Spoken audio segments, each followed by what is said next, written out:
Smooth আছে।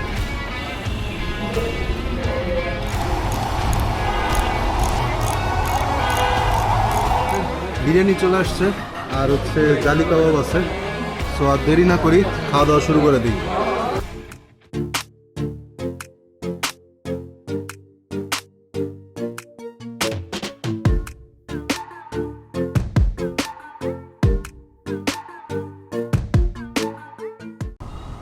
অনেকদিন পরে এই রাস্তায় দিনের বেলা এলাম। ইউজুয়ালি এই রাস্তায় রাত্রের দিকে আসা হয়, দিনের দিকে কম আসা হয়। তো দিনের বেলা এলাম আর কি আজকে এই রাস্তায়। আর একটু আগে আমার হচ্ছে রাহাতের সাথে কথা হয়েছে, আর রাহাত বলছে সে হচ্ছে বাইক সার্ভিসিং করাবে, মাস্টার সার্ভিসিং করাবে মূলত। তো বাইকটাকে সার্ভিসিংয়ের জন্য নিয়ে যাওয়া হচ্ছে মোটো হান্ট বিডিতে। অলরেডি মনে হয় মোটো হান্ট বিডিতে বাইক চলে গেছে এবং বাইকে মনে হয় কাজ শুরু হয়ে গেছে। তো ভালোই হলো আর কি, ফ্রেন্ডের সাথে দেখাও হবে, বাইকটা ওয়াশ করাও হবে। বাইকটা প্রচণ্ড ময়লা হয়ে গেছে। টায়ারটা নিয়ে আমি মোটামুটি বেশ কাদার মধ্যে অনেকখানি রাইড করছি আর কি, যে কাদার মধ্যে চালাইতে কেমন লাগে। তো ফিডব্যাক আসলে পজিটিভ, কাদার মধ্যে চালায় ইনিশিয়ালি বেশ ভালোই লাগছে। এখনই পুরোপুরি রিভিউ না দিই, বাট জানাবো আস্তে ধীরে।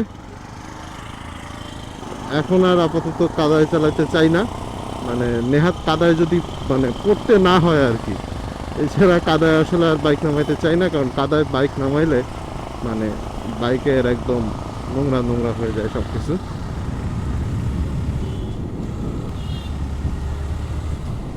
এই ডিভাইডের উপরের যে ফুল গাছগুলা সেই লাগতেছে, সেই লাল এবং হলুদ বিভিন্ন ধরনের ফুল ফুটে আছে। মনে হয় কিছু কৃষ্ণচূড়ার গাছ লাগানো হয়েছে এখান দিয়ে, ছোট ছোট কৃষ্ণচূড়া গাছ।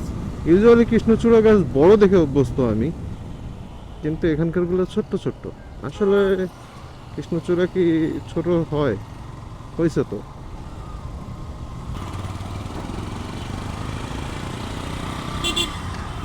আমরা মিরপুর 60 ফিটে চলে আসছি। আর এদিকে কি অবস্থা, ভাঙাচোরা রাস্তার মধ্যে আবার চলে আসছি আমরা।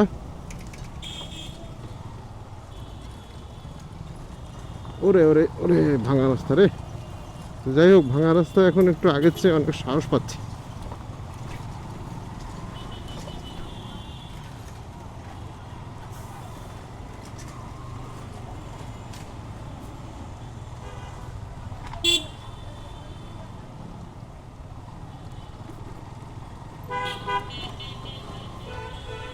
মোটামুটি ভালোই একটা অফরোডিং হইলো 60 ফিটে এসে।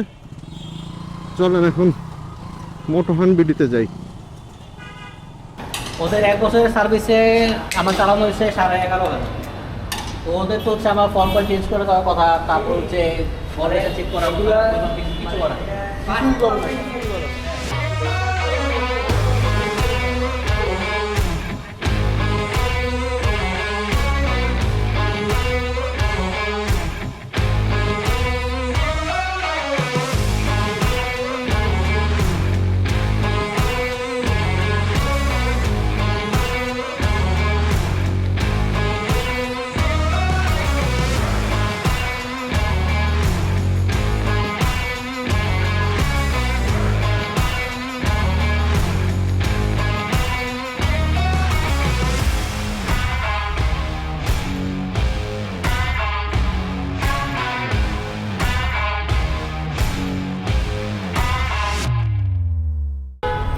এই বাইকটারও মোটামুটি ফুয়েল সেন্সরের সমস্যা, সেম সমস্যা।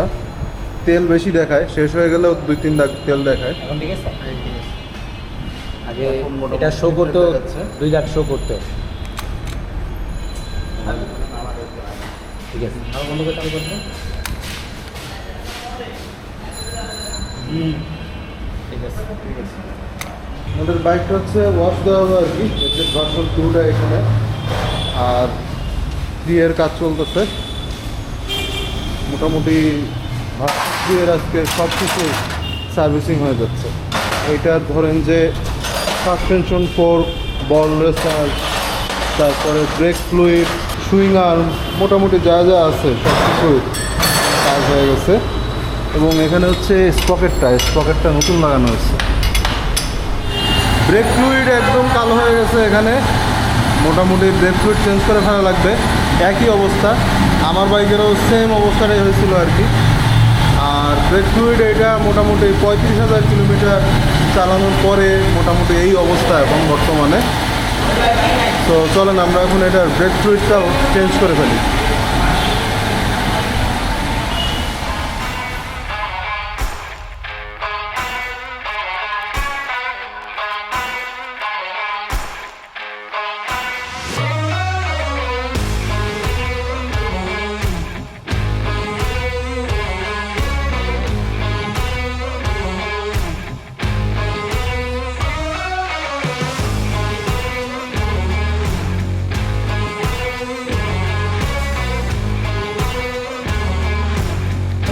এখানে আর কি অ্যাকচুয়েটর চেক হতেছে আর কি, ABS অ্যাক্সেলারেটর। এই যে এখানে হচ্ছে ব্রেকটা যখন চেপে ধরা হচ্ছে আর কি, এক্সট্রা একটা সাউন্ড আসতেছে, এটা হচ্ছে অ্যাকচুয়েটর চেক।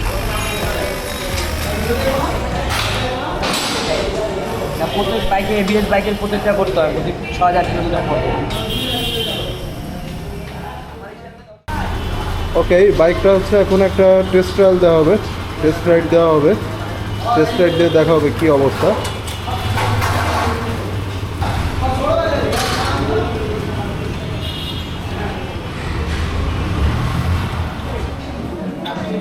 সুলতানস ডাইনে চলে আসছি আর মোটামুটি অর্ডার দেওয়া শেষ, আর মানুষজন কম আছে, এখন আমরা খাওয়া দাওয়া করবো আর কি।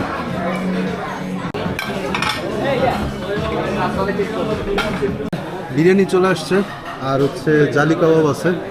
সো আর দেরি না করি, খাওয়া দাওয়া শুরু করে দিই। তো আজকে মোটামুটি ঘোরাঘুরি হইলো, আর মিরপুর 10-এ গেলাম, ফ্রেন্ডের সাথে দেখা হলো। আর FZ ভার্সন 3 বাইকটা এটা কিন্তু আমাদেরই ভাই ব্রাদারের বাইক আর কি। আমরা ট্যুরে যখন যাই তখন ওই একসাথেই আর কি এই বাইকগুলো সবই আমরা নিয়ে যাই আর কি একসাথে। দুপুরে যে খাওয়াটা হলো, অস্থির একটা খাওয়া হয়েছে দুপুরবেলা। কাচ্চি বিরিয়ানিটা একদম গরম গরম ছিল, আর এই গরম গরম কাচ্চি পাওয়ার জন্য আসলে আমাদের অনেক ওয়েট করতে হয়েছে, বেশ কিছুক্ষণ আমরা ওয়েট করেছিলাম। এরপরে যে কাচ্চিটা আসলো একেবারে মনে করেন যে ধোঁয়া ওঠা একটা কাচ্চি বিরিয়ানি, সেই রকম একটা টেস্ট ছিল আর কি বলতে গেলে। তো সব মিলায়ে ইট ওয়াজ এ রিয়েলি গ্রেট ডে। বাইকটা ওয়াশ দেওয়া হয়েছে, সো বাইকটাও আশা রাখি এখন বেশ ফ্রিলি রান করবে।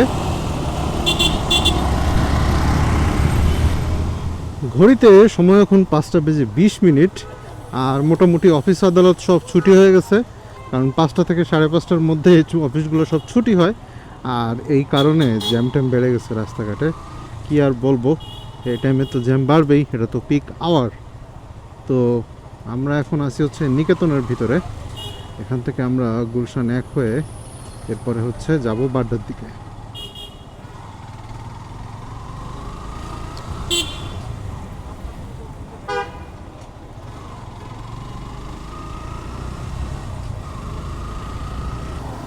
তো আজকের ভিডিওটা যখন শুরু করা হয়েছিল ওই সময় ইন্ট্রো দিতে ভুলেই গিয়েছিলাম, আর এখন ভিডিও শেষ করার টাইম চলে আসছে।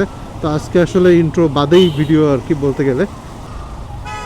যাই হোক, ভিডিওটা যদি ভালো লেগে থাকে তাহলে অবশ্যই একটা লাইক দিয়ে দিবেন, কমেন্টে জানাবেন ভিডিওটা কেমন লেগেছে। আর চ্যানেলে যদি এখনও সাবস্ক্রাইব করে না থাকেন তাহলে সাবস্ক্রাইব করে হয়ে যাবেন আমাদের মেম্বার। সবাই ভালো থাকবেন, সুস্থ থাকবেন এবং সেফলি রাইড করবেন। Bye bye.